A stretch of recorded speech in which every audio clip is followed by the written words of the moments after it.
was lost.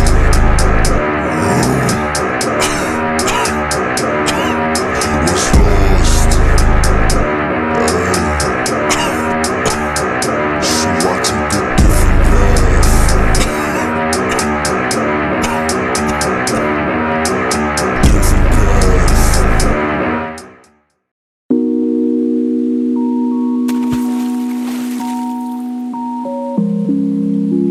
Alright, Nathan Burnett, episode 58. Got my man Swisheel here.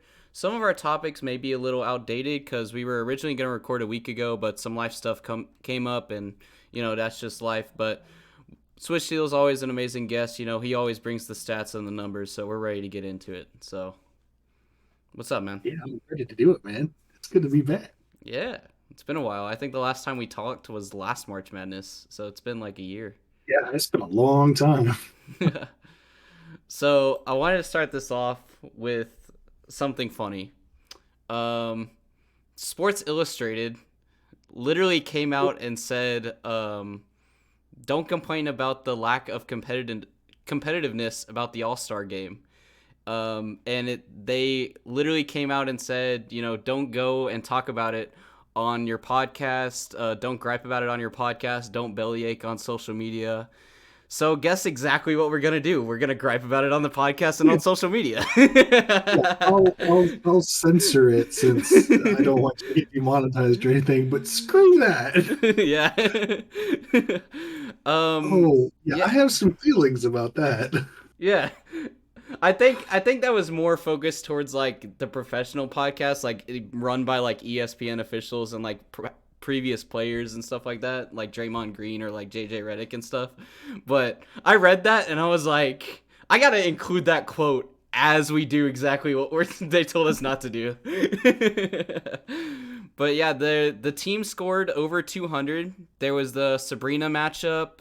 Mac McClain won the dunk contest. However, viewership was actually up 54% from last year.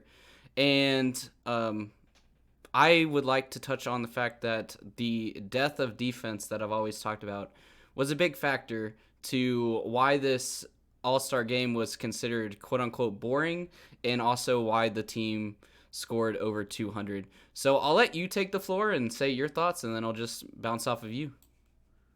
Well, I mean, I agree. It's like, look, even if there's an all-star game that isn't competitive, it's like, okay, maybe you're not playing as hard a defense as you would normally in like the NBA finals. But come on, there's guys just like walking on the court doing nothing. It's just at some point, it's like, I don't know. I've talked about this with a lot of people. Like these guys, they'll get up for. Everyone says it's a meaningless game, but they get up for these meaningless games in the summer, these pickup ones, to play each other. I really don't know why there's no interest in competing. And I think the thing I hate most is people are like, well, you have to give these guys some incentive. And I'm like, come on, man. Like, we've already had these guys complain about putting like a games limit to get a certain awards. Like, for God's sake, you work and work to get this recognition, and now fans want to come watch you play the best against the best. Like, the lineups we have out here, you're never going to see. The closest we get to seeing that is when, like, Team USA puts together its team for the Olympics. And even then, albeit with some of the other loaded rosters in the world, you're not going to see Giannis, Luka, and those kinds of players on the same team at that level. I mean, we had Luka Doncic and Nikola Jokic, out there on the floor at the same time with guys like LeBron James and Anthony Davis. Like, where are you ever going to see that? People want to see it. And to me, it's to not go into that with like wanting to win. And I don't buy the argument that it's, oh, the league's too buddy buddy now. Oh, they're soft. No, I don't buy that, because I don't know about you, but like when I was little and like back in high school and stuff, when we'd meet outside of like season games and like you play on summer league teams and you play against like your friends that are your teammates in high school. Like I wanted to kill them. Yeah. not like hate them, but like I wanted to win so that I could rub it in their face the rest of the Yeah, year. exactly. And I don't understand why that's not the case. Like if you need an extra $5 million when you're already making 20 to 30 million a year just to take one game seriously, it's I don't know. I just Yeah. can't get behind that. I will say the Sabrina and Steph thing was awesome. I'd Mhm. love to see something like that again. But I yeah, would, man, yeah, I really want that. I saw a bunch of people that I have a lot of stuff to talk, like bounce off of what you just said, so hopefully I remember it all. But I'll just start on the last thing you said. I really like the Sabrina versus Steph thing. I thought that was a really interesting idea because I a lot of people hate on the WNBA because they think it's like the cool thing to do because people are weird where they're just like, yeah, men. But I don't know. I thought it was really cool, and I think it was a really cool idea to have that sort of intermingling, especially with Sabrina having that record. And I saw a lot of people before the contest saying that it's a win-win for Sabrina because it's like, well, if she wins, then obviously she wins. But even if she loses, she went up against the greatest three-point shooter of all time. hmm And then they were saying it's a lose-lose for Steph because they're saying, well, if he loses, then, he starts to lose his title as the greatest shooter of all time. And then even if he wins, people are going to say, like, oh, misogyny and everything. Um, but I thought it was really cool from Sabrina because people were already making excuses before the contest saying, like, oh, well, she's going to shoot from the WNBA line and he's going to shoot from the NBA line, so it's not fair. And Sabrina was like, no, fuck that. I don't want you coming with these excuses. I'll shoot from the NBA line. Fuck it. Like, yeah, Sabrina's such a badass, yeah. man. Like and I thought that's why I think it was really cool because again, people hate on the WNBA, but like some of these girls, man, they be going out there and killing it. Like I really want to see like Caitlin Clark out there. People were saying that. I don't is she in the WNBA yet or is she still in college? Because I remember last time I saw her, she was in Iowa. She's still in college. Shout out to Caitlin Clark. Just Yeah, just a couple weeks ago, she became the all-time leading scorer in women's college basketball, yeah, and knocked down like a 30-foot contested three-pointer in the fast break to do it. yeah. She has 1 year of eligibility left because of the COVID year if she Mm, wants. So she can go back. Um, I think she'd probably be the number one pick if she mm, decided to go. Yeah, dude, I'd love to see like yeah, Steph Curry get a teammate and have Sabrina and Caitlin Clark come out and do that. That would be so sick. yeah. And But I that's mean, what I appreciate is I felt like Steph approached it like it was a win-win for him because like it feels like one, he wants to see the WNBA succeed mhm, and all that. I mean, I think we all do. And so if he loses, it promotes that. If he wins, it promotes that. If he wins, it just shows he's such a great shooter. mhm, And if he loses, he's still a great. Even if he loses, he's still the greatest shooter all time. Like, mhm. come on. Yeah. But I think, I mean, especially, I will say I was pretty annoyed with Kenny Smith at the end of all that, trying to Yeah, like, what was that about? Because I saw a bunch of people saying like, "Oh, Kenny Smith getting a bunch of hate," but I didn't watch it. Like, what was the drama there? it was weird. Like, I mean, he was like really rooting for Sabrina early on, and then And then Steph won and he I'll, switched up, or what? I'll be honest. At first, I was like, oh, he's just like playing the sore loser. He's like, oh, she should have shot from the WNBA line. And like, at Yeah, first, I was like, oh, he's joking around, like, oh, it was rigged for Steph. But then he just kept going, man. It was like, well, then why didn't she shoot with a men's ball? And oh, it's a man's game. And I was like, what are you talking? She would have made the finals of the men's three-point yeah, contest with her score. Like, come on, man. Shut up. Know your yeah. place. Exactly. Like, and again, that's why I said like we agree. Like Sabrina's badass because she was like, "No, I'll shoot from the NBA line. Like, I don't want people making excuses for if I win." And The other thing I was gonna touch on is, yeah, I saw a bunch of people. The reason I asked, like, is she in the WNBA yet, is because I saw a bunch of people saying, like, oh, you should get Caitlin Clark in there, but she's not officially affiliated with the NBA or WNBA yet, which is probably why they haven't done anything with her yet. Well, and that brings me to my next point. With all the NIL stuff that's now in college, I mean, for God's sake, our dunk contest winner plays no games in the NBA. Yeah, Poor Mac McClung. that's why I He, wrote it down. yeah, he just sits in the G League, does his thing, trying to make a team, and then they call him up and say, "Hey, we need some entertainment. Come win a dunk contest." Like, Yeah. come on, man, give the guy a chance. But I feel like if they're gonna do that with stuff like that, why not, offer some of these college kids some money to come out and compete? I have a feeling Caitlin Clark could take on just about anybody. Yeah. A granted, I know it's different in a 3-point shooting contest. And I've never seen her do one of those, but like, she can flat out shoot. Come on, like she could at least get somewhere close to what Sabrina and Steph are doing. Yeah. I want to see, like, I want to see, but I saw some people, like, this. Obviously these jokes are going to be made as soon as they started intermingling the WNBA and the NBA, but as soon as the Sabrina Steph thing was announced, everybody was like, well, you know what's next? We got to have one-on-one Brittany Griner, Draymond Green. Come on. I saw that and I was like, okay, that's pretty funny. But back to, like, the original thing, like with the All-Star. Draymond didn't try to punch her. Oh my gosh, yeah. Trust me, I went on a whole tangent about that a couple episodes ago. But the with the whole, like, making the All-Star game exciting, it's the JJ Redick had actually mentioned something about that, and I think it's ironic that he mentioned that because Adam Silver said they were going to do the opposite this game, and they didn't.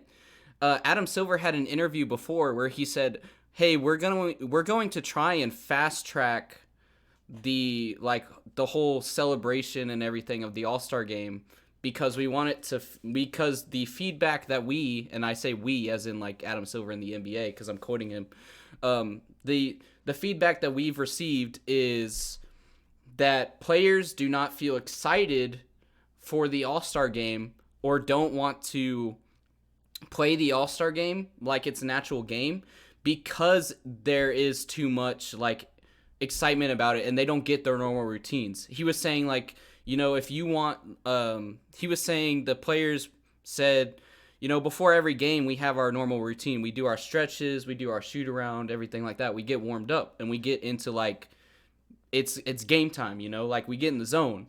But with the All-Star game, all the players do that. And then they have this big thing where it's like, now here's the All-Stars, and we're going to do a 30-minute, like, celebration and saying all their names and what team they play for and how they're, just this big whole, like, Super Bowl halftime show about announcing the All-Stars before the game.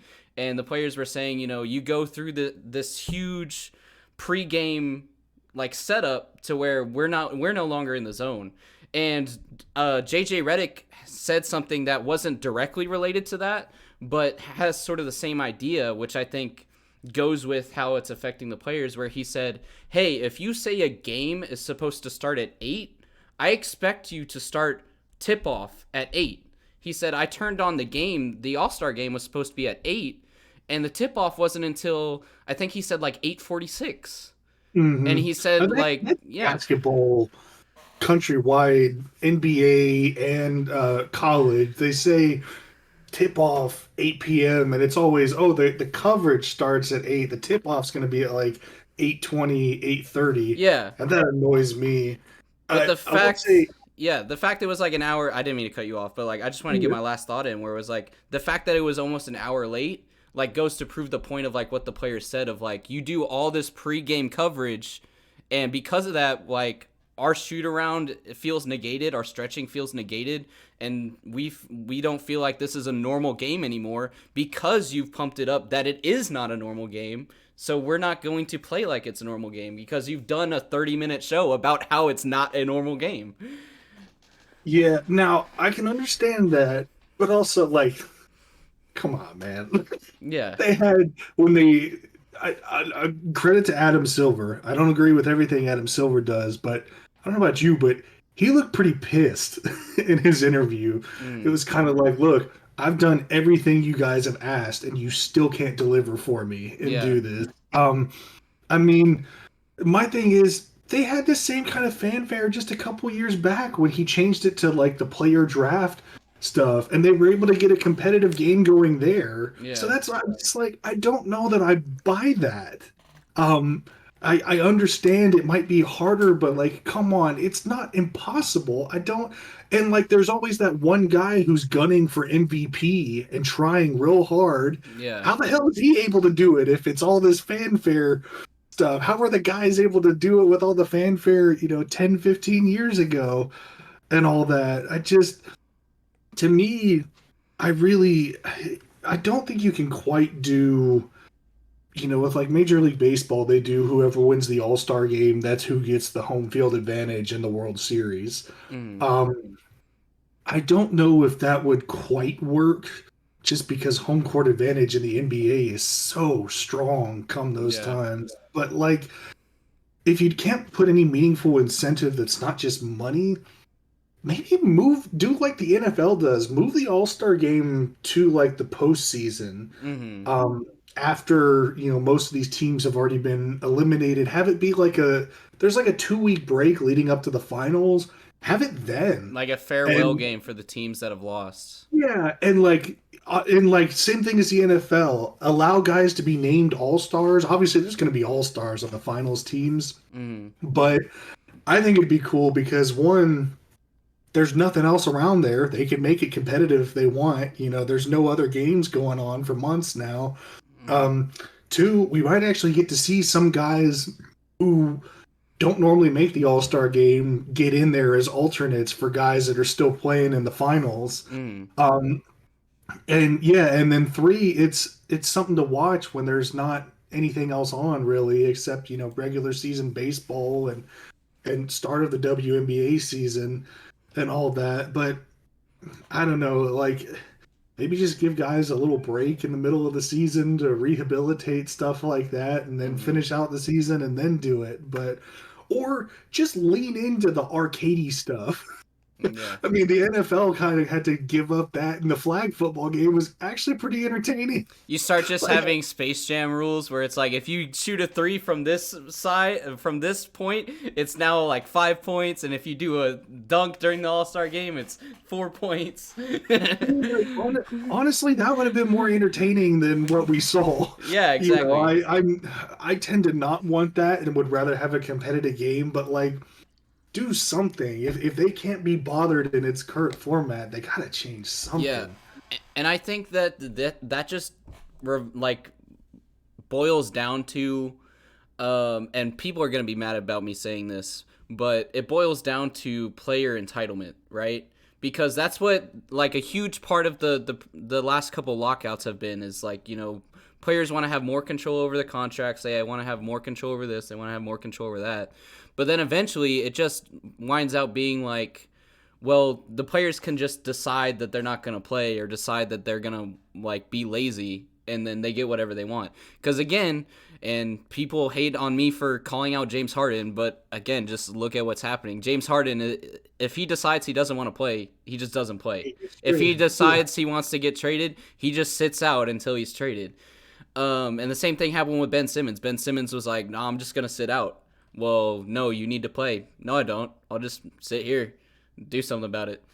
And it's the same type of thing where he's done it 3 times now. Say it one more time. I said I tend to blame Harden a little bit more because he's done it 3 times now. Yeah, exactly. That's why I say that's why I've made the debate. Like I don't want to go on a James Harden tangent because this would be the 4th or 5th episode in the row I've done that. I've literally talked about James Harden probably like 5 episodes in a row at this point, so people are probably getting annoyed. But yeah, that was like my main point was like James Harden needs to win this year or at least stay with the Clippers this year or he's done. Like, because this is the 4th team he's had, and I honestly don't think the Clippers are going to win this year. But, well, again, I don't want to go on a whole rant because I've done that like a couple episodes in a row. But it just boils down to players' entitlement because you give them more power. You give them more power, and then eventually they're just like, man, I don't want to do this, and then they just don't. And I saw LeBron James. I almost said James Harden because LeBron James Harden. But LeBron James, he was even making jokes about it where he would like, this is his 20th All-Star game or whatever it is, and he was making those jokes about like, oh yeah, I remember my first All-Star game back with Wilt and Kareem. Like he was joking about how old he was, and then I saw some other memes where Luka was wearing like the polo and everything, and then Luka was getting bored like into the second quarter because he doesn't want to be at the All-Star game either. And I saw somebody posted a screenshot of him wearing the polo looking bored, and it said something like Luka looks like he's ready to clock out of the NBA and go clock in at Foot Locker or something like that. But yeah, I don't know. I just feel like it boils down a lot to the player entitlement, and they just feel like they get to do whatever they want. Like, you already have one of the best jobs ever. You get paid millions of dollars to play basketball, but it's still not good enough for you. And that's me and Adam Silver to this extent is like, I've been very pro Players League, like what they've done. Yeah, so have I. To me, I do this in my career. Like if I can go get more money somewhere else doing the same thing that I'm doing, I'm gonna do it. If I feel like a company's mistreating me or something, I'm gonna jump ship and go where I want to go. If I hate working where I'm working, I'm gonna do that. So like I realize it's not quite the same since we're talking about a game and a passion and things someone considers fun compared to like working a corporate job, but it has its similarities, so I'm for that. And I think what annoys me is like, you've been given all this and you just keep taking more. Like, come on, the least you could do is just give us 48 minutes of your time and play hard. I don't know. I feel like it is not that much to ask. Yeah. And I don't quite like I said, they do it for free in these pickup games. I mean, and there's fanfare at the pit. They have freaking MCs at the pickup games and DJs and shit like that. Yeah. Like, they're getting maybe not the same endorsement opportunities, but they're getting a similar fanfare. Those gyms are packed. There's people lying down the streets. Like, how can they go at each other that hard in like the Drew League and then just not care about the NBA All-Star game? Yeah, exactly. I don't know. It just doesn't make sense. And I hope they figure something out, because I've like sat with it. I cannot think of anything other than maybe, I don't want to get hurt and all of that. And I think that's a big part of it. Yeah. Yeah, and to me, that's where, hey, just move it to the freaking end of the season. You know, have it so like if you sprain your ankle, you're not missing any time. Or that's why. like that. That's why I always make the joke with some of my friends that like aren't as into basketball as me, because obviously I do this, but I have some friends that are into basketball, which is good, so I can talk about it with them. But they're always like, yeah, it's October, start a basketball season, and I'm like, basketball season may start in October, but it's not really going to start until December. And they're like, what do you mean? And I'm like, because half of these guys are coming from international leagues now, like the Euro League. They're coming from FIBA. They're coming from whatever. Some of them are coming from Summer League. Like, they're going to sit like the first like 10 games or whatever it is. And then like Giannis, like again, Giannis, Luka, they're coming from FIBA. They're coming from Euro League over the summer. So they sit for the first couple games, and then Giannis doesn't play until November. So yeah, let's be honest. Jokic is so good, he can just sleepwalk through games. He uses the first 2 months as cardio to get back in shape from just, drinking beer and riding horses all off season. And then by the end of December, he's good to go. I saw he got interviewed on what League of Legends champion he likes, and then somebody in the comments, I think it was on TikTok, somebody in the comments said that looks like the question he was the most excited for. I love Nikola Jokic. He's like, I'm a Spurs fan, and he's like my favorite non-Spurs player to watch, which I realize he's probably a lot of people's. He's a 2-time MVP and a champion, for God's sake. Yeah. But yeah, I mean, he's one that I feel like even if the All-Star game was competitive, he just wouldn't want anything to do with it. Yeah. Which is fine. Yeah. There's certain guys, Kawhi Leonard never really wanted much to do with an All-Star game. He just wanted to, get back to the stuff, but like, come on, there's so many of these other guys that like we've seen them be competitive before. They can do it, but Mm. yeah, I That's don't know. why They got people call me a bandwagon because I like the Bucks, and it's like, man, I like the Bucks like years before they won a championship because I'm just a Giannis fan. Like Giannis is such like a humble dude. I watched his movie like day one it came out because I was like, man, I want to watch his story, and his movie made me like him even more. I was like, this is like the most likable guy in the league. Like you said with Jokic, like for me, like Giannis is like, how could you hate this guy, you know? But he's a good dude. yeah. But what do you think that the jerseys have anything to do with not necessarily the players, but the viewership, or is it more just like a nitpicky thing? Because it seems like every year the jerseys come out, people complain about them, and then they say like, oh, they should go back to these jerseys, they should go back to these jerseys, and then this year again, people were hating on them, and I saw somebody saying that they should bring back the patches for the jackets for the All-Star game, which I thought was really cool. And it was showing like the ones like Kobe had, where it was like Kobe had like the star with the 8 on it, showing like he had 8 All-Stars before. It had like a Mhm. bunch of trophies on the side showing how many chips he had. And yeah. My hot take is just get rid of the jerseys. I liked it better when guys came out and wore their team jerseys. Yeah. Um, Either that or what I think would be cool is I think they did this one year, but like sometimes they'll do this with Major League Baseball. Usually with baseball, they just wear their regular uniforms or something, but Mhm. or like have one of them be red and one be blue, but like have it be a red or blue version of their team's jersey, if Yeah. that makes Cuz sense. again, that's Like, what people were saying. They were like we should go back to just the team jerseys, cuz again, that's what they had is it was like I think it was silver and like some other color, but it was colors and then it had the logo on the color. And like again, yeah, that's like what people want to go back to, and like like cuz it's cool seeing like if you have an all-star team and like 4 out of your starting 5 come from the same team, it's not going to be as exciting. But if you have an all-star team and say it's like Luca, Giannis, like I know these are different conferences, so I know I don't want people in the comments being like they're in different conferences, they won't be on an all-star team together. But for example, like Luca, Giannis, LeBron, and those are like different somebody. conferences, you idiot. Oh my god. But like Luca, like LeBron, Giannis, like you have the Mavericks logo, the Bucks logo, and the Lakers logo, all three there. Like I think it would be cool to see like an all-star game where it's like all the different logos combined like on a team, you know. Dude, all I know, forget the All Star jerseys, the Rising Stars jerseys were trash. Yeah. The yellow ones, the Wembenyama wore, Mm. those looked like the damn average Joe's jerseys from dodgeball. Mhm. Those were so gross. I was like, what are we doing here? Mhm. Yeah, I don't know. The whole look of the stuff, the dunk contest has suffered. Mhm. That's one thing. I gotta give credit to crap. I can't remember which YouTuber I saw say this. It might have been Kenny Beecham.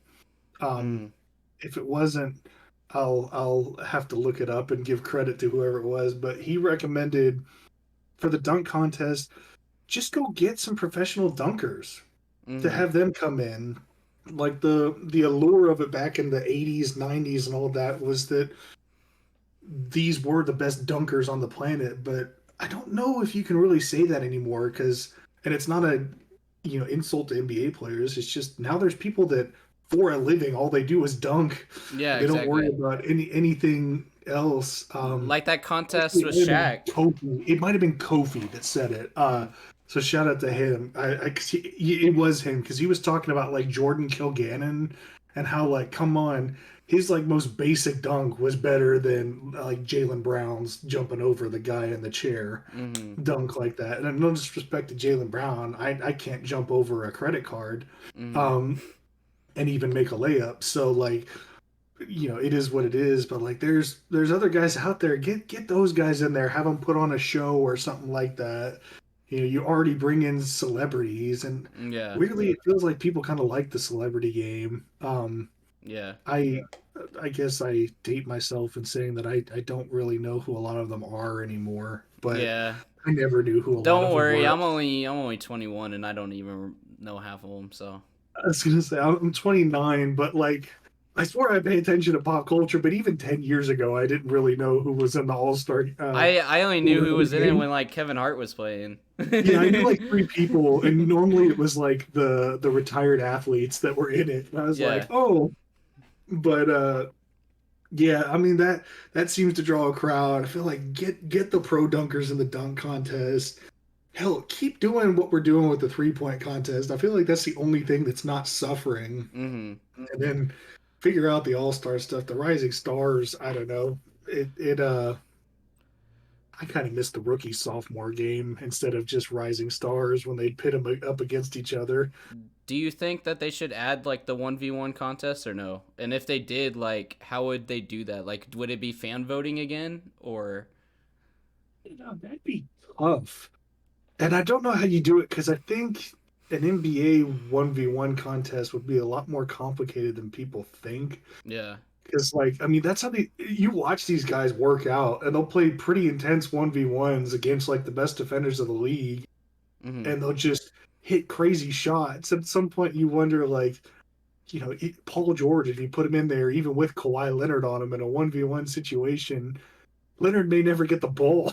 yeah. just because of how it is. And I'm like, would that be entertaining? Would it not? So I Yeah. don't know. That's the thing is like everybody every year is like add the 1v1 contest. I feel like that would be more like less entertaining than the All-Star game cuz again it's a 1v1. There's nobody they can like pass it out to.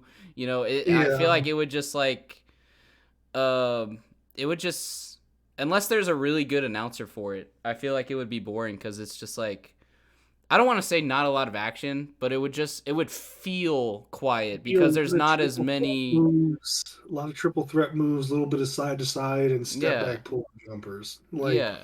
that's usually what I mean. Even the worst jump shooters in the league, Ben Simmons, you see him playing like one on one against guys in practice and just draining these pull ups. Yeah. Like I don't know that it would be as entertaining as people think. Yeah.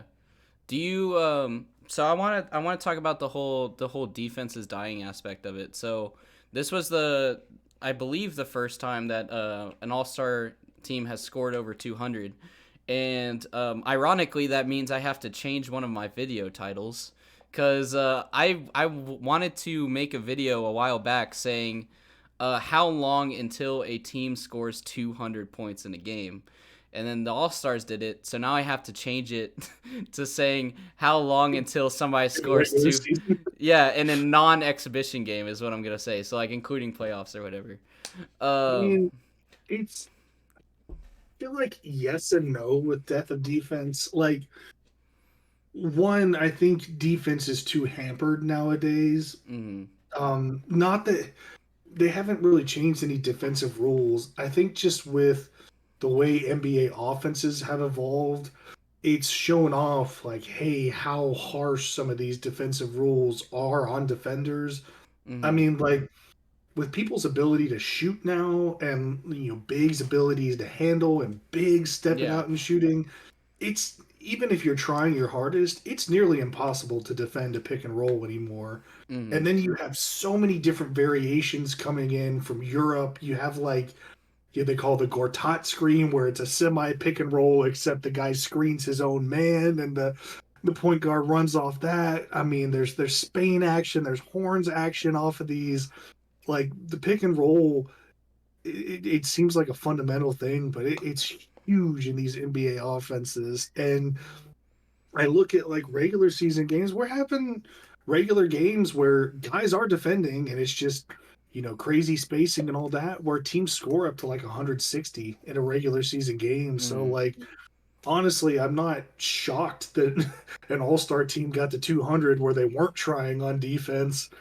It's just the way it goes now. There's so many more threes happening, and then with also one thing people discount is like with the tight defensive rules on these guys, you get guys like Luca or Trey Young who can just at will bait people into fouls, and they're good enough that they're finishing through that. So the number of and ones is up and all that. And Yeah. guys are better free throw shooters too. So there's just points on points on points. Yeah. Um, so a little bit like, hey, yeah, I don't think defense is where it was, but also I think it's just the game has changed so much that it's impossible for even the best defenders to. I mean, we talk about the Clippers; they've got so many good defenders on that team, Mm-hmm. and like even they will give up 120 to 140 a bunch of nights. The Thunder have a good defense. Shea's arguably the best defensive guard in the league, and Holmgren's up there as a top 5 defensive big in the league, and Yeah. they'll still give up 120, 140 a bunch of nights. So And that was kind of my point. Is just like the points, like the points per game, like just keep rising and rising and rising, and defense becomes more and more obsolete. Like I don't want to say like I don't know. I guess I'll say obsolete, but I don't know if that's the correct word. Where it's just harder to defend, and offenses are just outmaneuvering it, like you said, and that's what I sort of mean by like death of defense, and like also because of that, like I feel like scouts and GMs, which again I've made this point for so long, and that's why I call it the death of defense, is they're not really scouting for defense anymore. Is they're like, can you hit a shot? Okay, you're drafted. Like they're just like, hey, yeah, we need another Steph Curry on our team. Can you do that? I don't care if you have 5 turnovers a game. I need you to hit a 3. if you look at how it's changed too, like just a few years ago, we had Andre Roberson starting for the Thunder.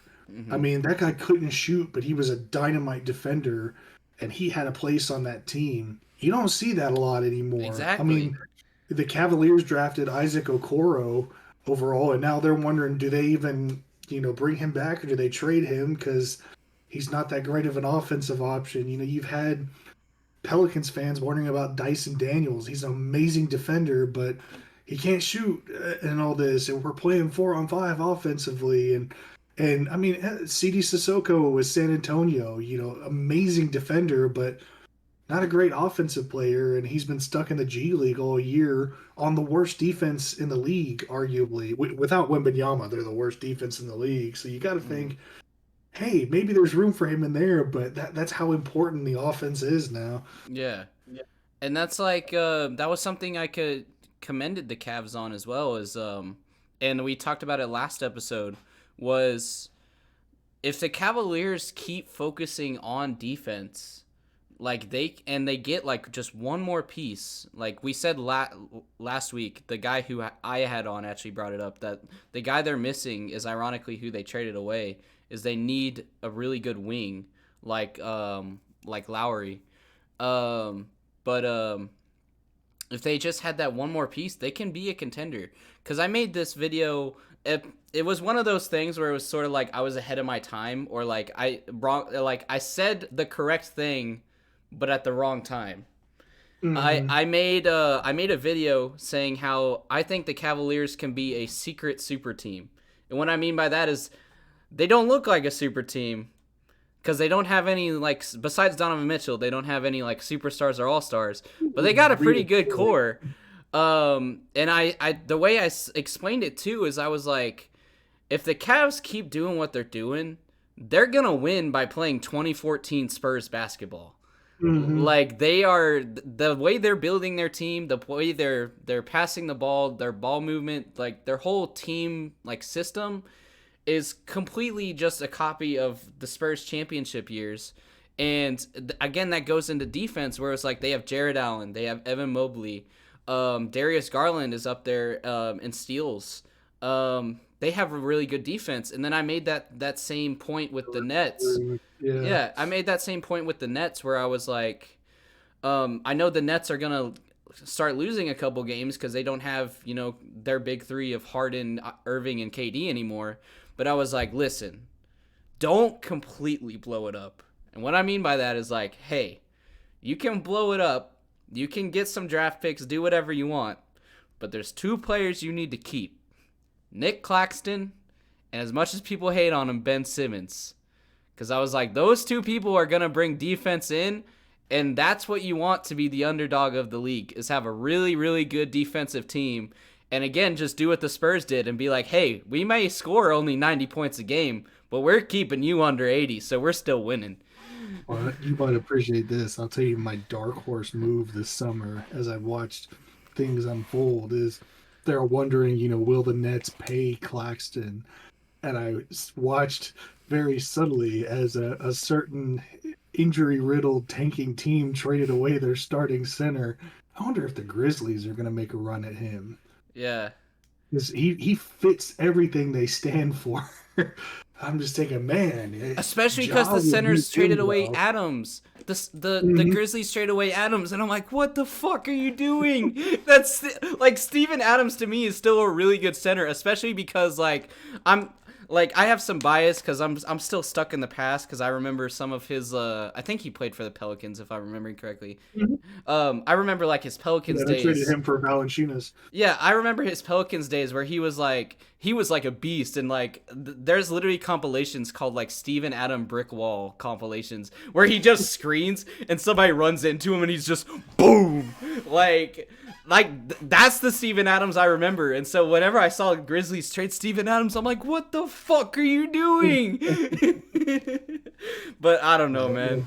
The Grizzlies got a steal too. I had, off topic, but I had G.G. Jackson in my top 10 last year. I could not believe he fell as far as he did. He would have been the number one pick this year if he'd stayed, and it's showing why in Memphis. But yeah, I like Nick Claxton. Can't remember the defense. That's what we were talking about. Yeah. Yeah, it's funny you bring up 2014 Spurs for the Cavs because I always tell people that Darius Garland is the closest thing to Tony Parker I've seen in this modern league. Yeah. Garland's a way better three-point shooter. I think he's probably a better ball handler and all that. But just like his demeanor on drives around the basket, just the way his style, it reminds me so much of watching Tony Parker. And again, like I think the irony, like I don't mean to interrupt you, but like I think the irony is, again, I said that and I said it at the wrong time because like immediately after I made that video, they lost the play-in. So everybody's like, oh, this guy doesn't know what he's talking about. But then you came on the podcast, and I think we literally had the same exact conversation last time you were on about Darius Garland and Tony Parker. I think we're just having deja vu right now. And now it's like, I think the last time I checked, the Cavs were like top 5 seed or something like that. So it was like, they were up there. They could have dropped, but last time I checked, I think they were like the 4th seed or something. Yeah, they're up there. Yeah. I just wanted to check the standings. Yeah, so it was like, if I made that video today, like, people would be like, maybe this guy's got a point. But the fact that I made it in 2021 or 2022, whatever it was, and then they lost the play-in, everybody was like, all right. Yeah, so interestingly enough, they're the 2 seed right now. They're 37-19. Yeah. I don't know. Do you remember Phil Jackson's philosophy? For, like, right now or, like, when he was coaching a different team or what's up? Both. His 40-20 philosophy. He always said that you knew who the true contenders were by who won 40 games before they lost 20 games. And if you look right now, the Celtics are 45-12, the Timberwolves and Thunder are 40-17, and then the Nuggets are 39-19. Clippers are 37-19. So I mean, the Cavs are, if they can win 3 without losing 1, they fall into Phil Jackson's category. Yeah, so, exactly. I mean, you never know. This is an interesting year, though, because everybody is so close together. And I honestly, I thought we might see a little bit more movement at the trade deadline from teams trying to separate themselves a bit more, but I guess not. It was... I mean, I guess teams like Philadelphia took the time to like add people when Joel Embiid's probably. I think it's just fear as well, because like again, it's so close now that they're like, oh, if we get rid of a piece, like we may be the 2 seed by only 2 games now, but if we trade somebody away, we may drop to the 5th seed or whatever it is. Like I think people are just scared, especially after like some of the failed trades of the past couple of years. Yeah. So. But that was one of the things I was gonna bring up to you is sort of a playoff bracket is who you think's gonna gonna lose first round, second round, take the conference, and then Ooh, finals.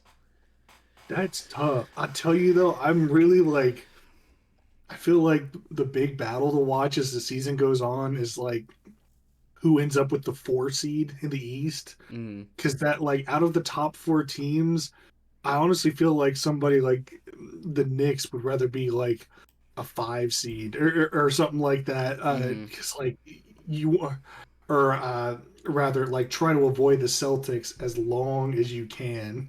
Like if you can get in that, two up to the 2 seed, you do it. You don't want to see them until the Eastern Conference Finals, mm, and all that. But like, yeah, if you're gonna have to face them, head on next, that's a rough battle. yeah. I mean, I don't know. The West is interesting. It annoys me so much when I hear people say every year we hear them, oh, they don't want to face the Lakers in the playoffs. They don't Yeah, want to face the every year. Warriors in the playoffs. I'm like, you mean like last year when both the Lakers and Warriors lost?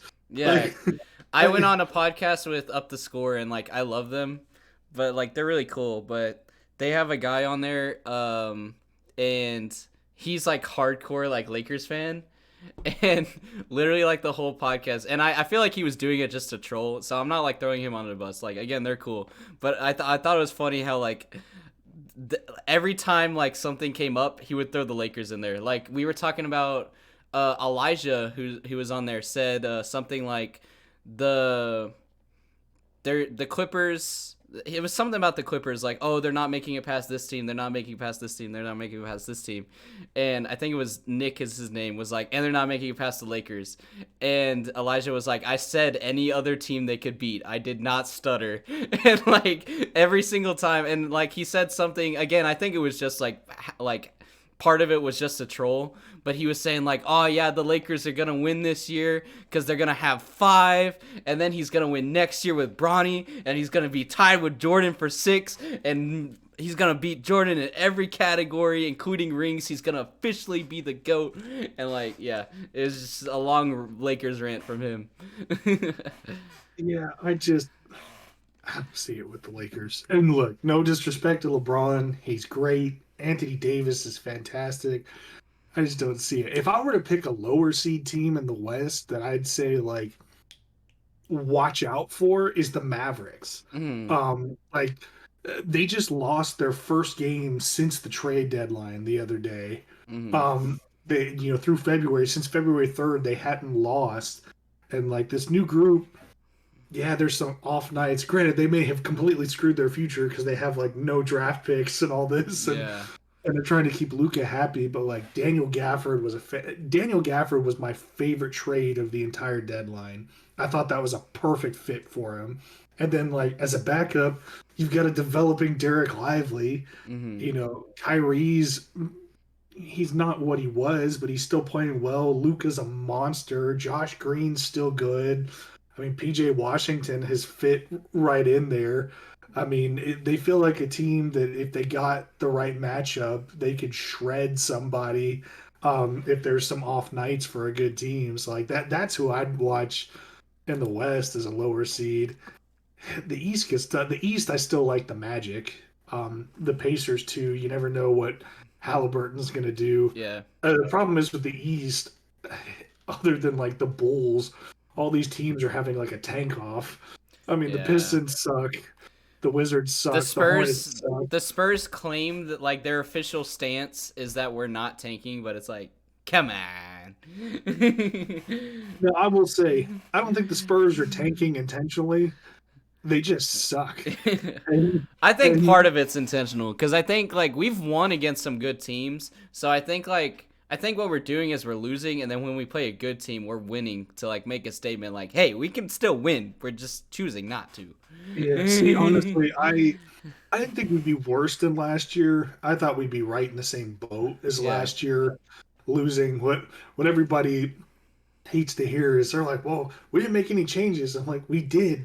If you look at the rotation at the start of last season, we had, Trey Jones in there, Devin Vassell, Keldon Johnson was starting, Jeremy Sohan, Jakob Pertl's there. But also we had Josh Richardson, Stanley Johnson, Josh Primo at one point, Yeah. Doug McDermott in there, Keita Bates Diop, like It makes me all these so veteran guys that are in there getting playing time. I mean, Romeo Langford was playing for us mm, towards the end of the year and all that. Branham was in the G League until mm, February. Blake Wesley played like 4 games and got hurt and didn't see him until later. We didn't add Sandro Mamukelashvili till after deadline. We traded away Josh Richardson, didn't add Devontae Graham till there. So really, we had a ton of turnover yeah. on this team and then added Chetty Osman to it and Victor to it. So like Mm. it's not at all the same team. And I just thought like they've lost too much veteran leadership, too much defense. They're not going to be good. And I'm that's my theory is I'm that Pop knew so we were going to suck balls. So he was like, might as well throw Sohan at point guard. yeah. Let's see what happens. Yeah, because like that's what I've heard is like we knew we were gonna lose, so we're intentionally trying to develop Sohan Mhm. before we are in a winning position because then it's harder to develop. Like it's better to develop while you're bad than develop when you're already like on an upward trajectory. Um, Well, the way I view it is, look, we all wanted. I mean, people were complaining this year. Sohan started a few games at point guard last year. No one yeah, batted an eye. They had seen him do well there. This was the one time in his career he was going to get the shot to do it. yeah, Like, exactly. let's see. He had some good games. He had a lot of bad games. I think overall it helped him that experience. But like, The might as well give it a shot. the way I've heard it too, the way I've heard it is they're it's sort of that mentality of like if you can dodge a wrench you can dodge a ball Yep. where they said they're playing him at even though we have Wemby we're playing him at the first option so that when we get a good team he's better at playing the fourth option and therefore we add depth by doing that because if Sohan ends up getting the ball he already sort of knows what to do and how to handle it. Hmm. um so again, it's like putting him in that first option mentality, so that whenever he isn't the first option, he has the skills of a first option. If that sort of makes sense. Yeah. But I'm And playmaking has improved as a yeah, result. exactly. We've seen him. I don't buy into everyone acts like, oh, they're so selfish. They don't want to see Wemby succeed. I'm like, no, dude. They've never played with a guy like this. I Yeah. think Zach Collins said it best. Oh, oh, there you are. Normally, this is considered a bad pass. Yeah, It's like you've played basketball since you were a kid. If you throw it that high, nobody's getting it, but this guy can. yeah, It's like it's got to be hard to retrain yourself that like, hey, you could throw this lob basically at the top of the backboard, and he's still gonna go up and get it, and you're yeah. not gonna get cussed out and thrown on the bench for it. And that was like I'm like not to go on a tangent, but like I've mentioned it before, and obviously there's a lot of controversy behind it, so we can't get too much into it. But I'm so disappointed that we lost Primo, man.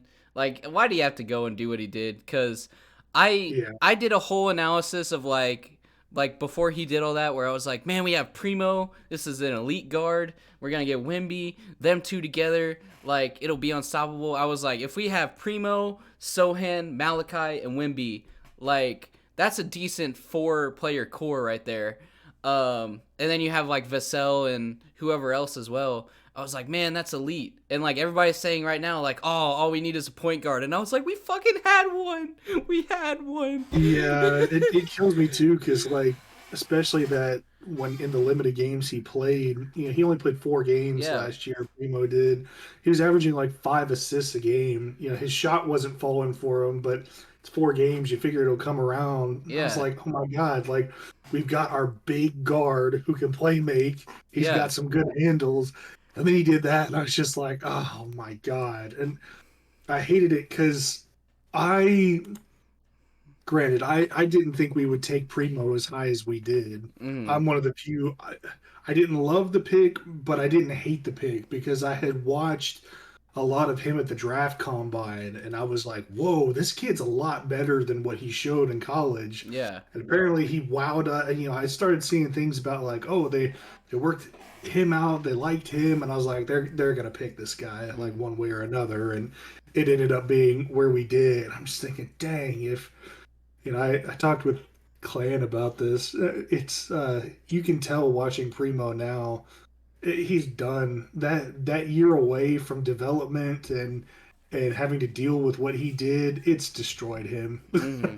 and like rightfully so. You can't do shit like that Yeah. and expect to still succeed in life. But yeah, I hate it, man. I had such high hopes for Yeah. him. Because again, like I don't know if you want to say like my start, because I'm still like a small channel. It's not like I'm Kenny for real or anything with like millions or hundreds of thousands of subs.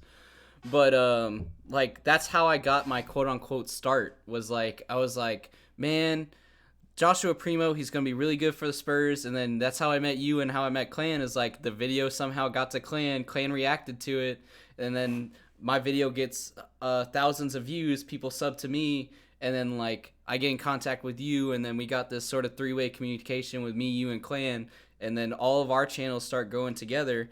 And that's where it all started. Was I made a video saying the Spurs selecting Primo was an amazing decision, and he's gonna be really good for the team. And then it's like how that aged, but I don't know, man.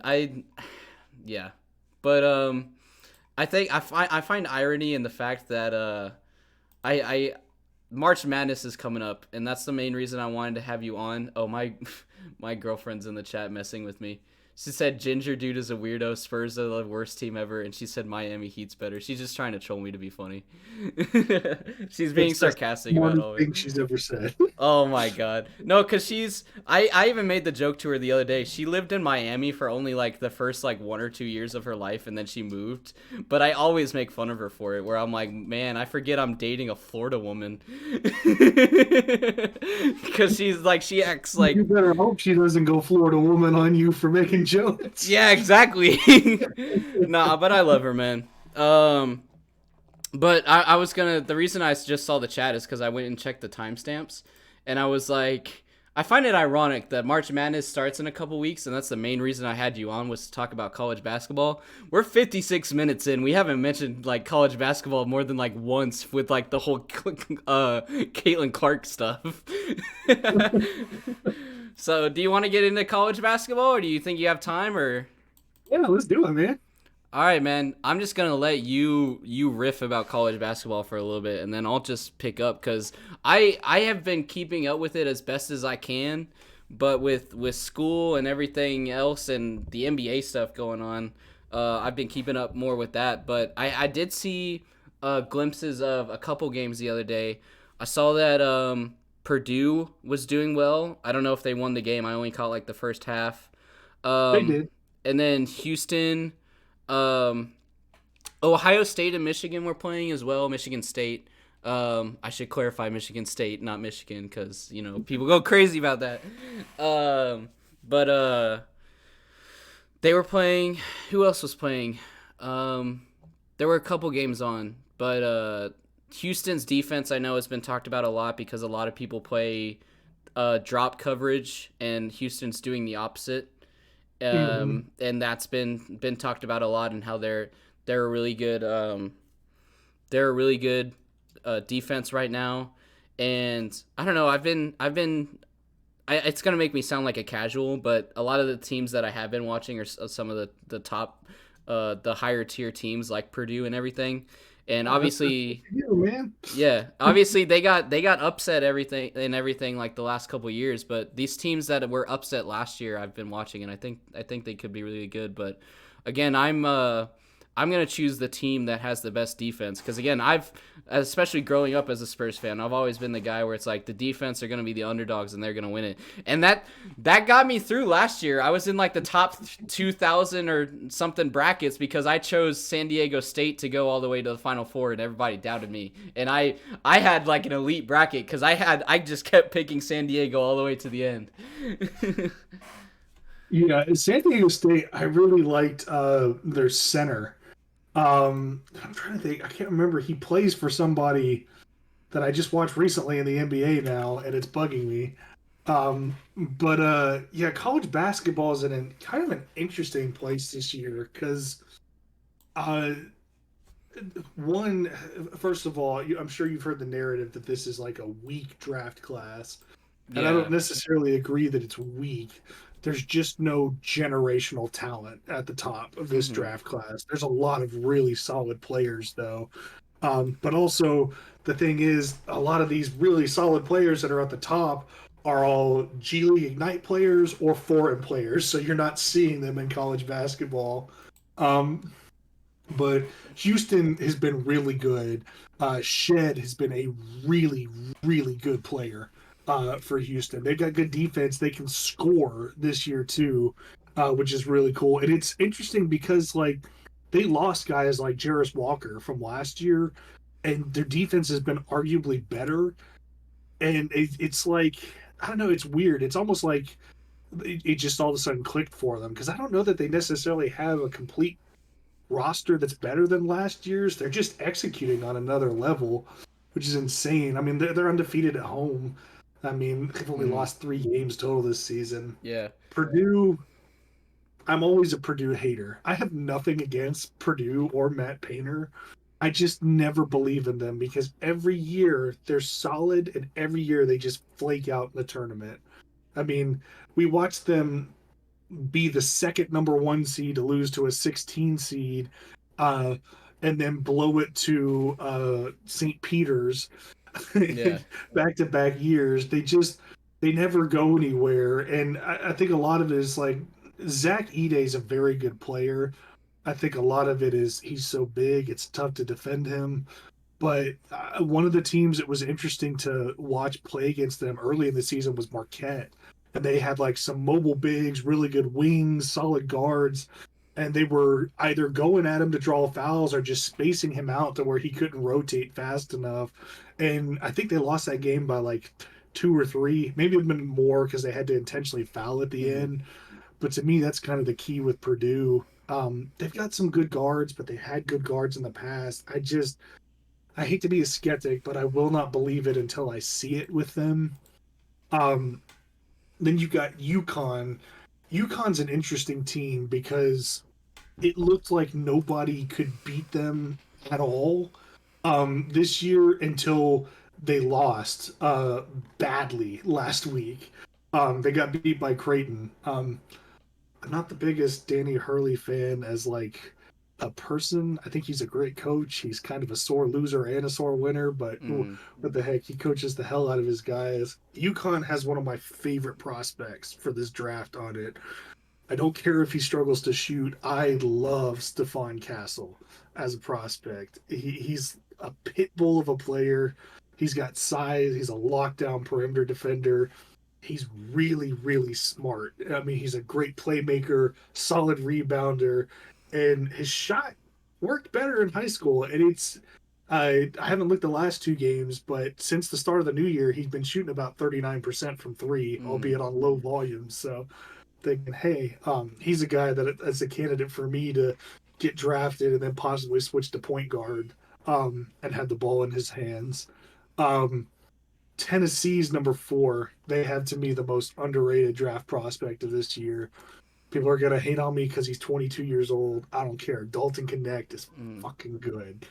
That's a guy as a San Antonio fan, I wouldn't mind seeing them maybe trading up and try to get. Yeah, he's one of those guys. He played junior college. He was too good for that, so he gets an offer to go to Northern Colorado. Averages like 20 points a game there. He's too good for that, so he goes as a grad transfer. And he was between Tennessee and North Carolina, and North Carolina got Harrison Ingram, and Tennessee got Dalton. Now he's averaging like 20 a game at Tennessee and all that. And I've watched him. I mean, when Tennessee You're cutting out a bit. 9, 27, 28, he's a threat to go off every time. He's like a 40% deep shooter. He can handle, he's got size, he can drive. Like he's just a total package, and I feel like he's going to be like an instant impact player. in the NBA if he can play. Um, Marquette is good. I think they have. Marquette always has that one underrated forward in the Yeah. draft. Last year was Maxence Prosper. This year, it's Oso Ighodaro. I love watching him play. He's so smooth. I'm just gonna kind of go through the top 10 here. Arizona. It's an interesting dichotomy because Arizona's starting guard was North Carolina's starting guard last year, Yeah. and he transfers and he's having a really good season, and so is everybody else on the I team. saw But everybody was freaking out that they beat Duke or something like that. oh yeah, yeah. I mean, Caleb Love is a Duke killer, man. He's always good for at least one win against them every year. Mm. But he's having a good season. Omar Ballo, their center, that guy's a beast. Mm-hmm. Um, I haven't seen anybody rebound quite like him in a while.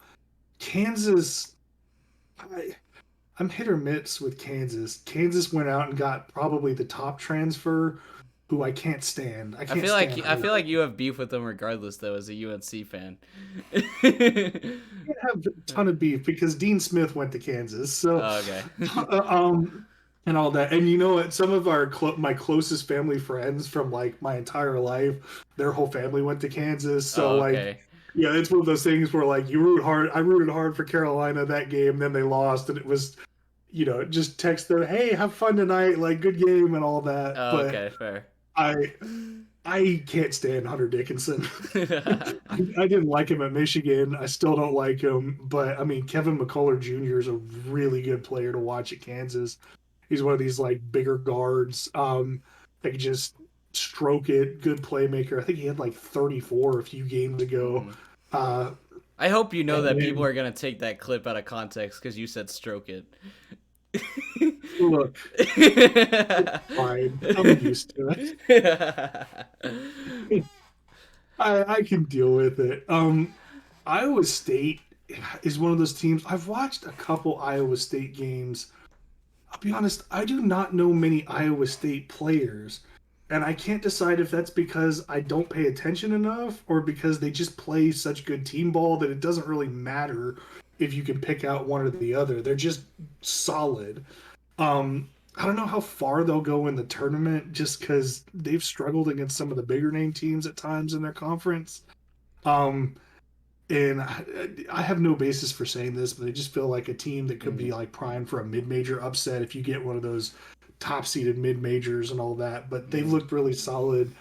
UNC this year has had their best season in a long time. Mhm. Even though they went to a championship game, 2 years ago, they were an 8 seed. They weren't supposed to be there, but UNC. I know I'm biased, but they have one of my favorite prospects, not this year, but maybe in the coming years, Elliot Cadeau. I love watching him play. I watched a lot of his high school tape. He is one of the best passers in college basketball. His shot is non existent right now. He needs to work on that in his scoring game, but he is shifty as all get out, and he has some of the most advanced reads I've seen from passers in college. If you go watch some of his highlights, I mean, his game against Tennessee, 10 assists, 0 turnovers. Last Mhm. night they play against Miami. I think he had 6 assists or 7 assists, 1 turnover. He takes care of the ball. He finds guys in places he has no business finding as a 19-year-old. Um, so he's just a joy to watch. Um, Duke, as long as you're not injuring their players storming the court, they stand a chance of beating a few good teams in Mhm. March. Um, Weirdly enough, Filipowski is not the guy that I want to talk about here. I'm not as high on Kyle Filipowski as a lot of people. I feel like he's a big guy that wants to live on the perimeter when he could make more of a living inside. But Jared McCain has been awesome his last few games.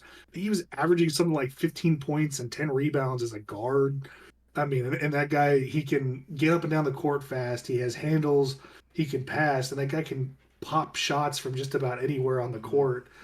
He's like an instant threat to go off anytime he's on there. So those are the top 10, and So, arguably the most fun to watch right now. But it's a weird year. Like if you look at the top 25, there's a lot of teams from non-Power 5 conferences in there. I guess Power Six if you want to count the Big East, Mm. and all. But just because it's kind of a down year, I'd say. But also, I think there's a lot of teams in these Power Five and Six conferences that get overlooked. Like Wake Forest in the ACC. Joe Lunardi, I don't know what his beef with the ACC is, but he keeps wanting to leave teams out. Wake Mm. Forest is incredible. Hunter Salas, that guy can flat out score. He didn't get used at Gonzaga. I thought he'd be a dynamic duo with Chet 2 years ago, but he sat on the bench most of the season. Now he's like a dynamite efficient Yeah. scorer at Wake Forest. That guy's fun to watch. Well, it's not good news for me that you say it's a bit of a down year because for whatever reason, my views tend to go down in March, which feels like the opposite should be happening because it's March Madness and more people are watching basketball. But I don't know. Bright side, it feels like it's more of a like chaosy season for the tournament when it Mm, goes that way. Like, I mean, last year, UConn wasn't up in the top 10 all year, but come tournament time, if you watched UConn play, yeah. there was nobody I was going to pick to beat them in a single game of basketball. They were just clicking so freaking well.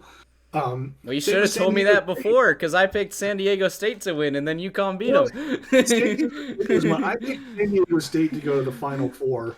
I didn't have all the Final Four teams right, but like they Mm, were another one that I'd watched at the end of the season, and it was just like, whoa, they've got it together. And it's usually those teams that go in and do well with mm. the poise and all that kind of stuff towards the end of the season, and they had it. I think I had San Diego, and I can correct myself after editing because I can go back and check. But I think I had San Diego State, UConn, Tennessee, and Houston in the Final Four, and then Tennessee and Houston got upset somewhere. Houston I think was upset early, and that like fucked up everyone's bracket. So Yeah, I think I had Kansas State in there, that's what and I then was they gonna lost ask to you Florida about. Atlantic. Yeah, That that's where Tennessee is going to be an interesting team this year because last year I didn't feel like Tennessee, especially after Zakai Ziegler got hurt, I didn't feel like they had a like solidified scoring option. mm, They just couldn't put the ball in the basket. And then this year, they basically only lost a couple guys, namely like a rookie who didn't play all that much, who mm-hmm. was one of my favorite prospects, but he's with the Bulls now. They Yeah. brought in a guy who can score and defend. You talking about Ziegler's back. Desunmu? And what's that? You talking about Desunmu or? Julian Phillips. Oh, for some reason my mind went to U of I whenever you said rookie on the Bulls. My bad. No, but I did love Sumu out of college. He should have been a first round pick. Yeah. But My dad said yeah, the same thing. That's why my eyes were on him. but I mean, it feels like Tennessee finally has a go to scoring option. I think the Tennessee kind of reminds me of San Antonio back when DeRozan was there, where the offense would just stall out and they need someone who could go get them a bucket, and that's kind of what Connect is for them. Yeah. They got some big old guys in the paint. Adu's crazy tall and a good rebounder and all that. So Yeah. Tennessee's one that I would watch for. Um, like I said, don't believe in Purdue, but we'll see. Maybe Yeah. they prove me Well, wrong. don't forget what happened with Purdue last year. You're talking about Tennessee has a big man. That's what happened with Purdue is everybody was like, "Oh, Purdue has the best big man. They're going to be unstoppable cuz this one guy is going to carry them." And then they get upset first round because it's like, "Well, if you lock down him, you lock down the whole fucking team." So, Yeah, well, that was the interesting thing when St. Peter's beat them because they had Ide and Jaden Ivey yeah. on that team, and it's like, good lord, they played the game of their lives. Yeah. But that was basically my top 3 questions was obviously who you think is going to be the final four. Like, is it going to be Blue Bloods again, or is it going to be like a mix? And I think you kind of answered that. You said it's going to be anybody, like it was last year with San Diego, UConn, and whoever else it was. And then Yeah, it literally wouldn't surprise me if it was this year. Wouldn't surprise me if it was all one seeds, if it was all blue bloods, or just like completely random teams that we never see in the final four, yeah. or a mix that like anything could happen. And then my second question was sort of going to be, do you think there will sort of be this this underdog story or something like that? Because I was a huge fan of Marquise Noel, and we talked about him, and we were talking about like, oh, we weren't sure if he was gonna get drafted, but he deserves it, and the reason why he might not get drafted is because he's kind of jumped around these colleges and he's seen like ups and downs and everything, and then he ended up going to the Raptors, and I saw that he went to Raptors, and I was like, yes, I was like, I'm not a Raptors fan, but I just wanted to see him on a team. I was like, this man is playing his heart out, and I don't know. Do you see some team like that where it's like this sort of underdog player that carries the team like Marquise Noel did with Kansas State, where he just I don't know how to explain it, where like everybody's just sort of rooting for him, or and then like who else do you think is gonna be up there this year? Because again, I predicted San Diego State, and you said you had San Diego State in your Final Four. My mom hates me because I predicted Virginia. That's why I'm trying to point on camera. That's why I have the basketball up there, because they went to Texas Tech. So my mom was 3 feet away from me, wanting to punch me in the face every time I cheered that Virginia scored, because that's the first time their team made it to the finals, and she was like, I need Texas Tech to win. Meanwhile, I'm her son, 3 feet next to her, that like bet that Virginia would win. So every time they're beating Texas, I'm like cheering, and she's like, you are not my son. I hate on Virginia habitually. Their whole fan base was so excited they were scoring because they never get to see that. Oh my god. But no, that's Virginia hate is strong in my family. No offense to wow. any Cavaliers fans out there. I have no actual problem with Virginia, and I've met Tony Bennett. He's an Yeah. incredibly nice guy. My mom But was super jealous of me because like she minored in English, and so me and my friends did like this road trip, and so we got to see Edgar Allan Poe's dorm, and we stopped at UVA, oh wow. and that's where I bought the basketball and the Virginia shirt I wear. Is I bought it at the UVA like bookstore, and so like that's like what adds the salt to the wound to her, is like not only did I get to see like a tourist attraction that she wants to see at UVA, but I also bought championship merch to further like immortalize the fact that they lost at the college that it Hard to happened find at. a shirt from when they lost to the 16 seed, but Yeah. but I don't know if there's anybody quite yet I can point to. The thing is, the two guys that I would point to is like that may be like underdogs from like an NBA draft perspective that could do well in a tournament, don't play for underdog teams. Um, the first guy that comes to mind is Mark Sears from Alabama. That kid's crazy good. I was watching their game against Florida the other night, and Florida was up like the whole game, and he just comes roaring in and hits like 12 unanswered points, like all of them from three. It was just like catch, let it fly, and they won that game within like the last 3 minutes. Like against Georgia, he dropped like 34 points. He's incredibly electric. And then I know it's my team, but and I'll give two. I mean, with Duke, I think I'd probably pick Jeremy Roach in the tournament if I had to. Um, Actually, it's tough with Duke. Duke actually has a couple players that I wouldn't like mind naming, but Jeremy Roach is one of those guys. He's Duke's first 4-year starter since like Kyle Singler back in 2012 and his senior year, because they just recruit so many ones and done. So one, I've enjoyed actually getting to know a Duke player over 4 years, and Jeremy Roach is just he's a professional. He's one of those guys that he does such a good job of amplifying everybody else. He goes unnoticed. Like, yeah, they lost to Wake Forest, and everyone's talking about Filipowski in his game, and McCain has an off night. But Jeremy Roach put up like 16 points and 3 assists. Like, he was dynamite there, and nobody said a word.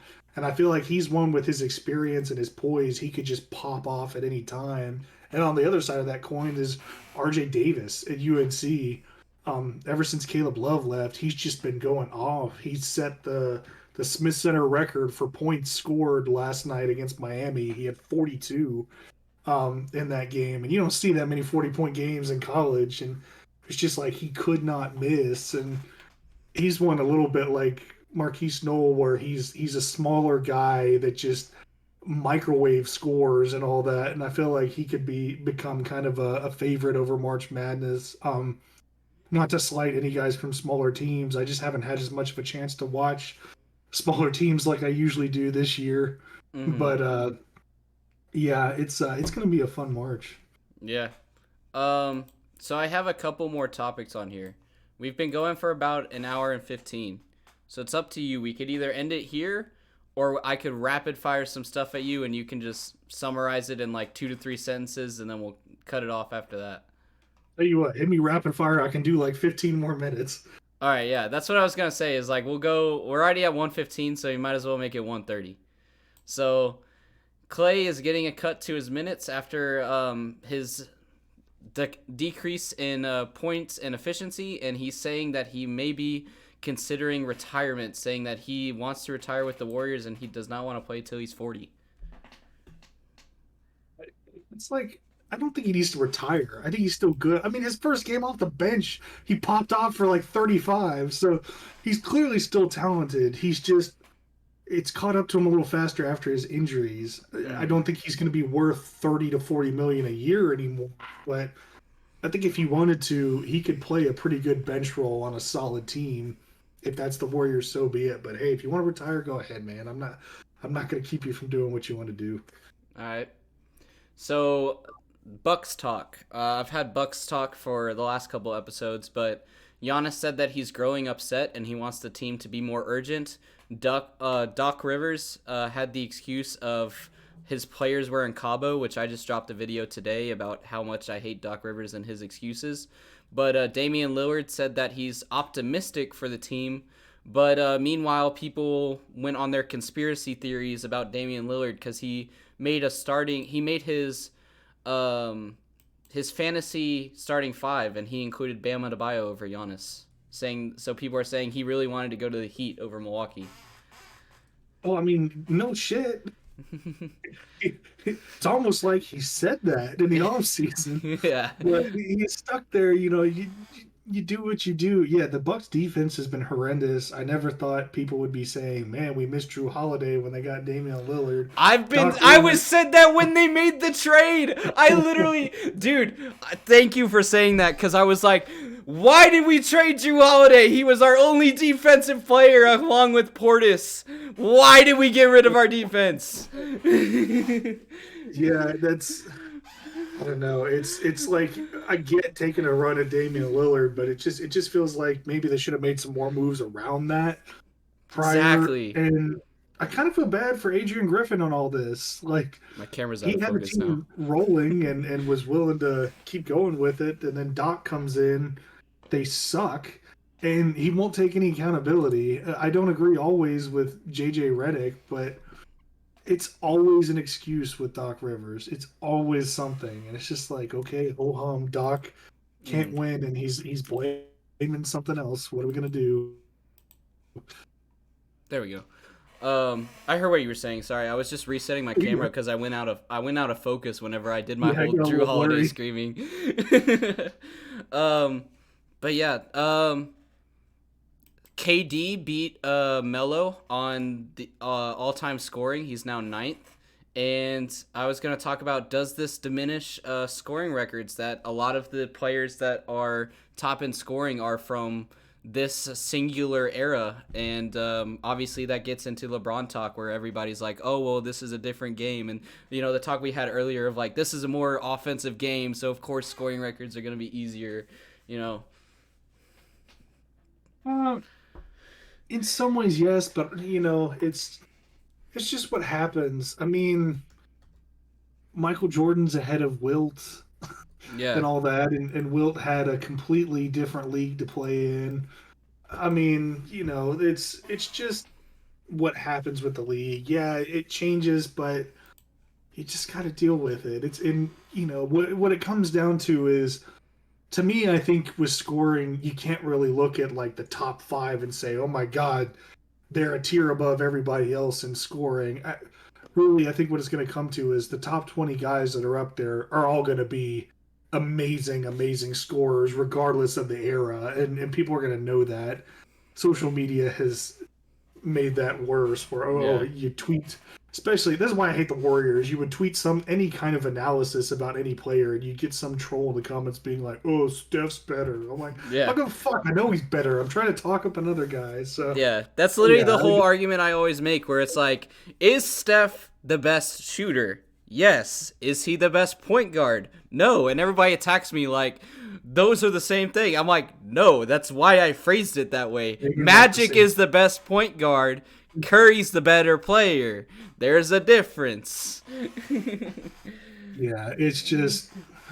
I mean, come on. I mean, and some players choose to play only 10 years. Some play 20. Yeah.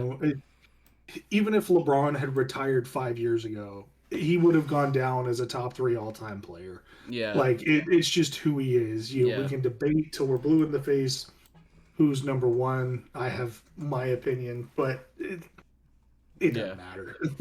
What do you think of the Clippers' new logo? Have you seen it yet? I kind of liked it. I felt like people were it. freaking out.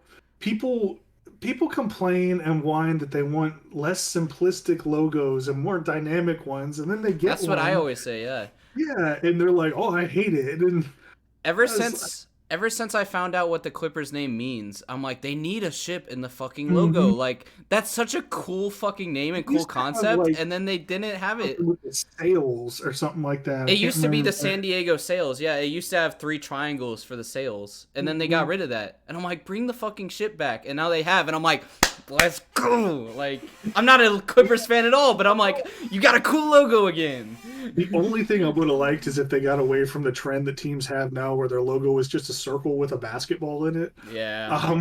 Because I thought that was kind of cool though, the way they had the basketball as like part of the ship in a way. Yeah, the ship. Yeah, that was super creative. I liked that. So yeah, I had no problems with it. I couldn't see why people were so mad. Yeah. Do you think Wembanyama can win Rookie of the Year this year, or do you think that Chet's gonna? Do you think Chet's gonna take it because his team's doing better? Wembanyama should win it. Yeah. I mean, if Chet wins Rookie of the Year because his team's doing better, I'm just gonna laugh. I love how people say, "Oh, it's always been based on wins." No, it hasn't. I mean, if that's the case, why did Melo not win it over LeBron back in 03? It's just it should go to who is the best rookie, and it's clearly Wembanyama. And no disrespect to Chet. Chet is an incredible player. He's a generational talent too, but there's Chet, and then there's a gap, and then there's Wemby in terms of what I've seen. Victor he's starting to do stuff on a nightly basis that I've never seen before. I mean, he's done that, all season, but like, come on, man, he was 1 assist away from 2 5x5s in a row. We're watching this 7'5" guy take guards off the dribble and pull hardened step backs for threes. I know Chet's more efficient right now. That efficiency will come. He's also almost 2 years older than Wembanyama. Yeah. It's just, come on, man. He's leading rookie the entire year. He's led every rookie in every statistical category except assists, and that's been Keontae George all season. I've always made the argument that like, not even looking at stats, people make the argument that NBA awards are so driven by the media now, like especially when it comes to MVP. And I'm like, well, that also happens with Rookie of the Year. The fact that the NBA was showing Wembanyama's games before he was even drafted, he's gonna win it. Just based off his popularity. If the NBA has been hyping him up this much and they don't give him Rookie of the Year, that just seems hypocritical on their part. So they're basically played their hand already to where they have to give it to him. And that's my argument, is like, they've been building up Wembanyama so much that if they don't give it to him, then it looks like the NBA is like, well, why would you say he's one of the greatest generational prospects and then be like, nah, he's still not as good as this guy on OKC. Yeah, it's the Magic Johnson, Larry Bird effect. Ever since that worked marketing wise, they always try to find that next guy that they can pit against the superstar young player. They did it for Jordan all the time. This guy's Jordan's kryptonite. He's gonna stop him. This guy's gonna be the one that takes Jordan down, and all that. And you just knew it wasn't true. They did it with Kobe. They did it with LeBron, later in his career with Kobe, who was already aging. Then they had LeBron and KD they were pitting against each other, and Mm-hmm. and now they do it now with Jokic and Embiid and Luca and Jason Tatum and all those kind of Yeah. guys. And like, you don't have to do this, and they're doing this with Wemby and Chet because it drives interaction. They did it with And Luca and Trey, and Luca and Trey literally love each other. Like, there's that whole meme of them Mhm. at the All-Star game where Trey's like, shoot it, and Luca's like, okay, and then he makes it, and then they're laughing together on the half-court line. Yeah, and now look, I definitely think when they play, and this is one thing I appreciate about Victor that I don't see about Chet. And shout out to Clan for saying this first. When people come to play against Wembanyama, he brings the best out of other players. Mm-hmm. It's Clan brought up it's a feeling he got with LeBron and Kobe and Tim, Michael, guys like that, where even though the Spurs suck, when teams come to play against Wemby, guys are going at him. Like those vets want to dunk on that guy. They Yeah. want to block that guy. Yeah. And Wemby wants to make a point with them. I don't see that with Chet. And it's not a knock to him, but like the vets know, and even Chet played out of his mind in the Thunder Spurs game last. Like Mm-hmm. he wanted to put on a good show and show that he belongs in that same discussion as Wembanyama, Mm-hmm. and Wemby was going right back at him. It's just one of those things.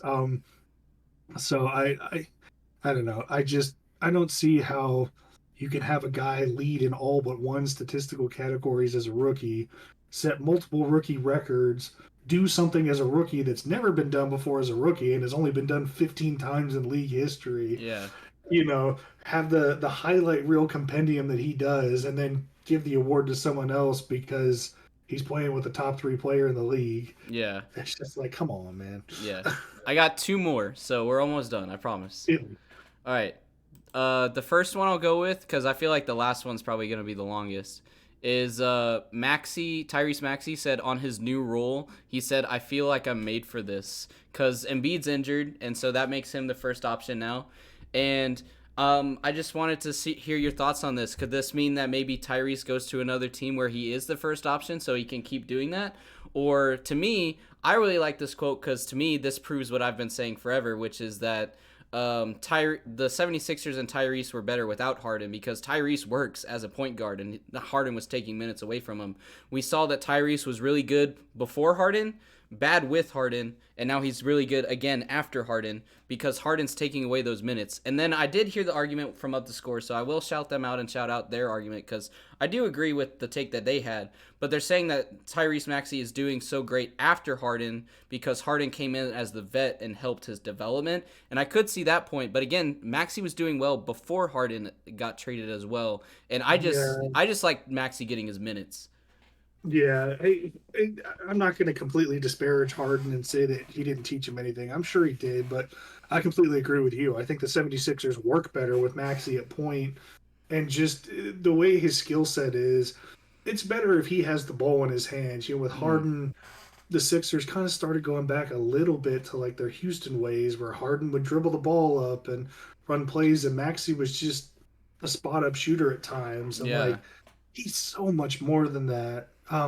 He's an incredible scorer. He's an incredible ball handler. He's a really underrated passer. He complements Embiid so well when Embiid does play.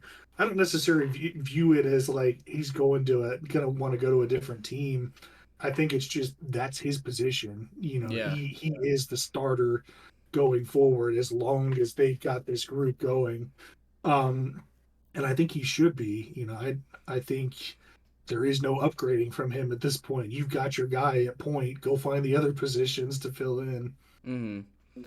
I agree with you, man. I just want Maxey to get his minutes. And whenever he doesn't get his minutes and whenever he doesn't get the ball in his hands, he just becomes underrated because he's not performing to the best of his ability. And but I say sometimes, you see the ball in his hands, you see how he's shooting, how he's facilitating with his plays. Like he looks like an all-star out there. But then when he doesn't have the ball, he doesn't pout. He moves. He works within the system of the offense. Mm-hmm. I mean, like you look at teams like Atlanta last year, where Trey and Dejounte would not do that. They just stand there, and it's a testament to him. He's willing to buy into the team, but like with how good he is with the ball in his hands, you want him to have it as much as he Yeah. can. So the last thing I have on here, I'm gonna say one word and then I'm gonna explain where I'm going with this. All right. Referees. Okay. Okay, so the only reason I'm bringing this up, because I know people go on rants about referees, is because of what the NBA themselves said, and I feel like they were almost asking for it, because they came out and said the refs haven't been that bad this season. We think we've seen an improvement, and then immediately after that we get the Pistons and Knicks game where they did the review and the referee even said, "Yeah, we fucked up." So referees. Your opinion on referees? Do you agree with the NBA saying that, oh, they're not as bad as people claim, even though I think that they are? But do you think what's if you do think they are bad? What do you think the reason is? Because I made a video saying a large reason why the referees are bad is because we criticize them so much, and there was a lot of mental health talks about referees and how the more we criticize them, the worse they do. And that was sort of my call to action to fans, saying like, "Hey, if we stop talking shit about these referees, they're gonna do better." But of course, people were like, they disliked that video and everything, and they didn't agree with me, and they were like, "Nah, fuck that, fuck these refs. We're gonna keep shitting on them." So Yeah, I think there's something to that. For me, I kind of a neither thing. Like, I don't think referees are as bad as people say, but I also don't think they're as good as the NBA is trying to make them out to be. mm-hmm. And I think some of it is the perception of them, one. Two, I think it's just gotten so hard to officiate games now with how the game's evolved. And I mean, every player's out there trying to bait into calls and all that kind of stuff. There's these new rules. Rules are restrictive. They have to call certain things. There's loopholes nowadays. And then on top of that, because of like social media and streaming and all that, games are more accessible now than ever before. And you're having the NBA broadcast their last 2 minute reports out on Twitter and all this shit, and people can read them and say, "Oh my God, they made." I mean, Yeah, like, exactly. I saw it with the Spurs the other day. Oh my God, they missed the call against the Lakers. Wembenyama got fouled. He should have been going to the line. That changed the whole momentum. Yeah, It's something where the next day, 10 years ago, people would have moved on. Well, maybe a yeah, little more than 10 years ago, but um, now it's there and all that. And I yeah, think I, I don't, I like it for different reasons. People want to berate them. I'd like if refs were made available to the media. mm, I think they need to humanize them a little bit more and allow reporters who will ask sane and thought out questions, yeah, what were you seeing here? Why did you make this call? And if a referee were to come out and look at it and say, here's what I saw on the thing, we're looking at this. This is why I make the call. Unfortunately, we can't go to the replay booth in this section. We're going to review it with the league. Obviously, there's a possibility I got it wrong. I think yeah, that would do a whole lot for it. yeah, Because really, they're just three random people that walk onto a court, even though we know some of their names. yeah, Like I couldn't tell you a thing about Tony Brothers. I know who he is, but yeah. I I know nothing about him. I made a bold statement, and it seems like you kind of agree with it, with what you said earlier about social media and like the availability of like the broadcast and everything. And again, it sort of goes with like my take of like the fans are why the refs are doing so bad. I said the invention of Twitter destroyed refereeing forever. Yeah, And 'cause I mean, think about it. Like with Twitter and League Pass, you brought up the Pistons and Knicks. Dude, back in 2005, I would have never watched that game, yeah, especially if Detroit was as bad as they are now back in '05. '05, we didn't have cable in my house. So I hardly saw any NBA games until the Spurs would make the playoffs, and then they broadcast them on local TV on like ABC or whatever the hell they had at the time. yeah, Um, and like Knicks games, Bucks games, I never saw them play. But now something happens on League Pass, people start tweeting about it, the clip starts getting shared, and now everybody's talking about this bad call in a game that they didn't even watch. So Yeah. I think the reason it seems so much worse to us is because all of the stuff is under the microscope and just getting fed to us one Yeah. after the other. Whereas if we just watched our own teams and couldn't watch anyone else, it would seem Yeah. like any other year. But And that said, the way the game is evolving, it's getting so hard to officiate that yeah, I think it has gotten worse. not to, I promise I'm wrapping it up, but like not to go on a tangent, but like that's basically what I say about LeBron James. I had like a really really really hot take, and it was because of that same sort of idea where I remade the video because everybody hated on my take. But then Kenny For Real came out and basically said the same thing I did. So I remade the video and included his clip in my video, being like, "Look, even Kenny For Real agrees." Where I said LeBron, because there's this big argument where LeBron is really good at making his teammates better and like helping them develop and everything. And I said the opposite. I said playing with LeBron James makes players worse. And everybody's like, "Whoa, what?" And I was like, it's because when you play with LeBron, you're under a microscope, you're under way more media attention, and some players just can't handle it. And then, of course, everybody hated on me. And then Kenny For Real literally said like the exact same thing later, where he's like, when you're playing with LeBron, some people just can't handle it because at the end of the day, you're playing for championships. And I was like, that's exactly what I've been saying. It's like, have you ever seen that? I don't remember whose podcast it was, but it's with J.R. Smith and Iman Shumpert on together. And they're talking about when they were in New York and they got the call that they were traded to Cleveland. And they're like sitting in the locker room, and JR was like, "Damn, man, we got to shape up. We playing for the chip this year." Yeah, exactly. We're fucking around in New York. Like, yeah. Well, I'm going to go ahead and wrap it up, man. Before I end it, though, I will say that big thanks to you, man. I want to thank all of my guests because I recently did hit 1K, and, I couldn't have done it without you guys. So thank you, Swisheel. Thank you to all my guests. I'm going to thank them as they come on the show as well. So, go share the video, get them views. 1K means your boy's monetized now. yeah, So, well, once I hit 3,000 watch hours, you need 1K subs and 3,000 watch hours. people start watching the videos, get them there. That Yeah. way, man can make some money off of this stuff. Exactly. And keep improving You the channel guys, the way it I does. finally got the PC I've been saying I'm gonna get for 2 years. If you guys want a better microphone, a better webcam, I need the money for it. The money from the YouTube will go back into the production of the YouTube. Yeah. This thing right here costs like $300, and you Exactly. only make like $3 on a video with 1,000 views. So Yeah. get the hours in there from my guy. But yeah, thank you for saying that, man. But I just wanted to focus on like we need to boost your channel because like you're always helping me and Clan, and you're still over here on like these, what was it, like 250. So we need to get you to 1K. So Well, most of that is I haven't posted a video in like a year.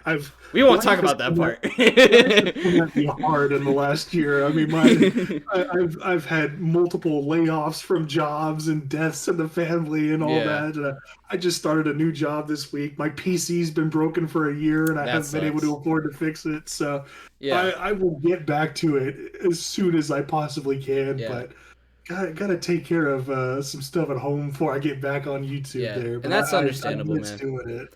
But yeah, I just wanted to like, I was even talking to my girlfriend. I was like, I want to like talk to all the guests I've had and be like, do the whole KD thing. Like, you guys are real MVP.